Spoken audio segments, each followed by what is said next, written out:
What is the most satisfying revenge you got on a retail worker who wronged you? It was not the cashier but the store manager who I despised. My wife and I had stopped by a local chain store that sold discount tools. They were having a sidewalk sale and had many items sitting outside under a big sign saying 50% off. One of the items there was a milling machine's original price of about $1,000. $500 for a milling machine was a very good price.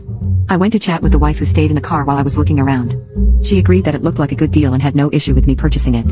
I grabbed the price tag off the milling machine and headed into the store to the cashier. The first thing I did was point out the milling machine, show her the tag, and ask if this was 50% off. She said yes, she believed so, and called over the store manager on duty. Asked the same question and he confirmed that it was indeed 50% off. I asked if I bought it now could I come pick it up tomorrow. I only had my car and there was no way I could fit the 500-pound milling machine in it. He said no problem, he would have it moved to the back loading dock where I could pick it up the next day. I pulled out my credit card and paid for the milling machine. I got my receipt and off I left a happy camper. The next day I called up my buddy who had a pickup truck and he agreed to help me go pick it up and unload it into my garage. After work, we headed over to the tool store. I went in and let the cashier know we were there to pick up the mill. She said to meet the manager around back where they can load it up for us. We got around back and the store manager was waiting for us. The mill was sitting there and we backed up the truck. The manager came up to us and said, "I'm sorry but I cannot let you have the milling machine. The price you paid is too low. We need an additional $300 or I can give you a refund." I told him I did not want a refund, I wanted the machine. I calmly explained to him that the milling machine does not belong to him anymore. I have a receipt for its purchase. The manager refuses to let us load up the machine.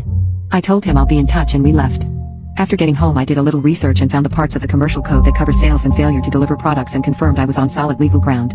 Next, I found the address of the legal representative for the chain store and the national office headquarters. I drafted a demand letter including a copy of the receipt, sections of the commercial code and a description of what happened and my demand that they deliver my machine to me by the next Friday or I would file suit in small claims court where I could claim treble damages.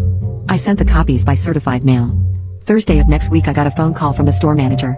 He apologized and said I can come by to pick up the milling machine. I told him no. I had already tried to do that and I will not go to that expense and trouble to do so. I told him he needed to deliver the machine to me at my home and gave him the address. He said there is no way he can do that. I let him know he had until Friday to deliver the machine and hung up on him. A couple of hours later he called back and very sheepishly asked, "When do you want it delivered? I love that milling machine."